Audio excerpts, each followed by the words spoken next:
వర్గీకరణపై త్వరలోనే కమిటీ వేస్తామని ప్రధాని మోదీ హామీ ఇచ్చారు. సికింద్రాబాద్ పెరేడ్ గ్రౌండ్లో జరిగిన మాదిగ విశ్వరూప మహాసభలో మోదీ పాల్గొన్నారు. ఎస్సీ వర్గీకరణ అంశానికి కట్టుబడి ఉన్నామని తెలిపారు. త్వరలోనే కమిటీ వేస్తామని, న్యాయం జరిగేలా చూస్తామని హామీ ఇచ్చారు. మాదిగల పోరాటానికి అండగా ఉంటానని ప్రధాని భరోసా ఇచ్చారు.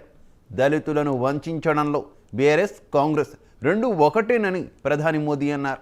దళిత ముఖ్యమంత్రి సీటును కేసీఆర్ కబ్జా చేశారని మండిపడ్డారు. దళిత బంధు బీఆర్ఎస్ ఎమ్మెల్యేలకు మాత్రమే లాభదాయకంగా మారిందన్నారు. భారత రాజ్యాంగాన్ని మార్చాలని చెప్పడం ద్వారా బీఆర్ఎస్ అంబేద్కర్ను అవమానించిందని మోదీ ఆరోపించారు.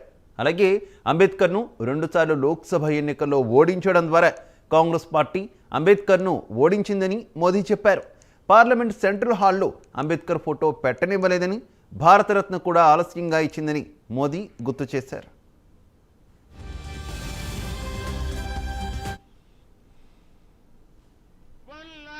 वन मिशन आपके हकों के लिए लड़ाई लड़ रहा है। कृष्णा, आपको बहुत साथी मिले हैं लड़ने के लिए। आज एक साथी और जोड़ दो।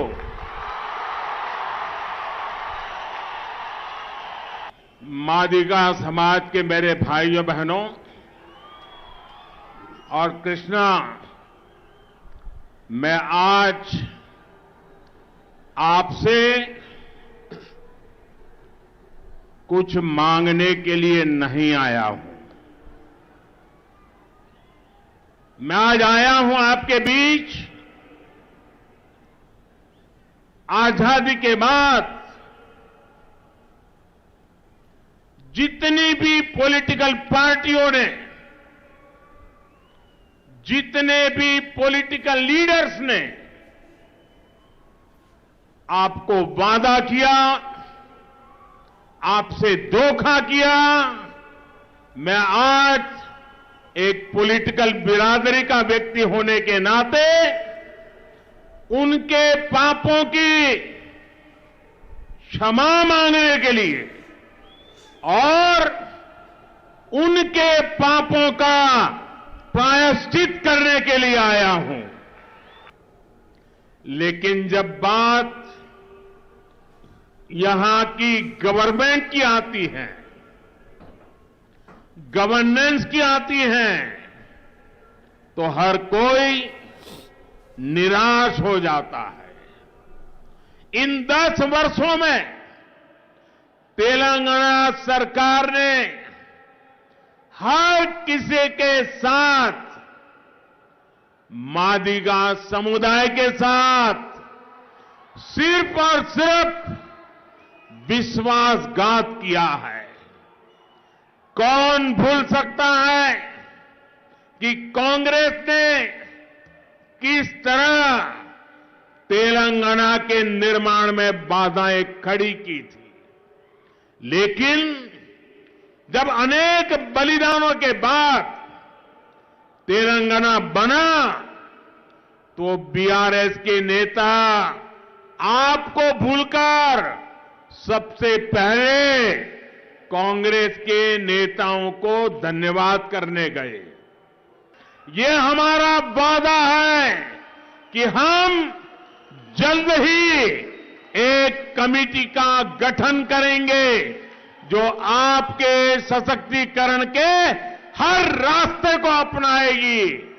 हम और आप ये भी जानते हैं कि एक बड़ी न्यायिक प्रक्रिया सुप्रीम कोर्ट में भी चल रही है। आपकी इस लड़ाई को हम न्याय की लड़ाई मानते हैं।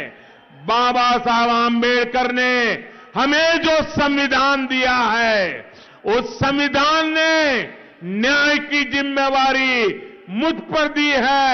हम उस न्याय को सुनिश्चित करा करके ही रहेंगे। अदालत में भी आपको न्याय मिले, ये भारत सरकार की सर्वोच्च प्राथमिकता है।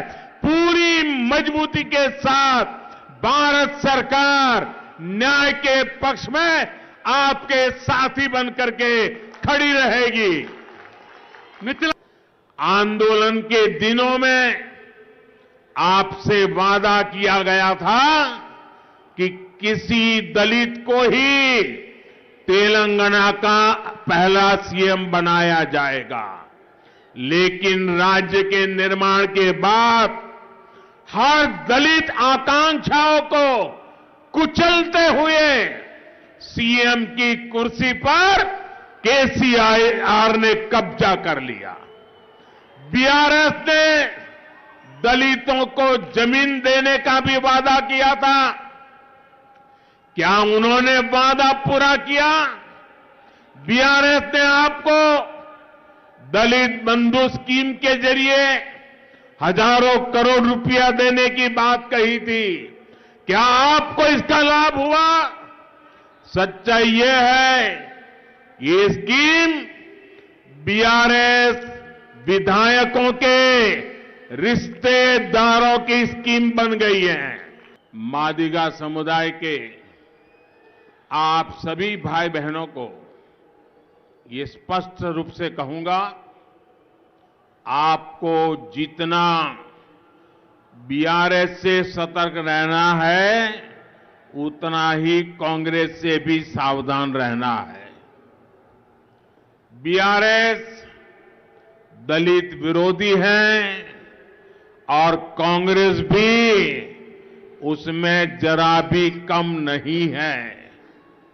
बीआरएस ने नए संविधान की मांग करके बाबा साहब आंबेडकर का अपमान किया, तो कांग्रेस का इतिहास भी कुछ ऐसा ही है। ये कांग्रेस ही है जिसने बाबा साहब का विरोध करके उन्हें 2 बार चुनाव जीतने नहीं दिया। कांग्रेस ने दशकों तक पुरानी संसद भवन के सेंट्रल हॉल में बाबा साहब की फोटो नहीं लगने दी। कांग्रेस की वजह से ही दशकों तक बाबा साहब को भारत रत्न तक नहीं दिया गया। నా కుటుంబ సభ్యులారా, बीजेपी ही तेलंगाना के लोगों को सामाजिक न्याय की गारंटी दे सकती है। बीजेपी ही तेलंगाना को विकास के स्वर्णिम रास्ते पर ले जा सकती है। मुझे विश्वास है बीजेपी और आपका सहयोग, आपका साथ तेलंगाना डबल इंजन सरकार के गठन में अहम भूमिका निभाएगा। मेरे भाइयों बहनों, मैं एक महत्वपूर्ण बात आज यहां से बता करके जाना चाहता हूं। अगर मेरी बात आपको अच्छी लगे, सही लगे, तो आप सब अपने मोबाइल फोन निकाल करके उसकी फ्लैश लाइट चालू करके मुझे आशीर्वाद देना। आज से इस आंदोलन में कृष्णा मेरा नेता है, मैं उसका असिस्टेंट हूं और मैं आपके लिए पूरे दायित्व के साथ इस न्याय की लड़ाई में साथ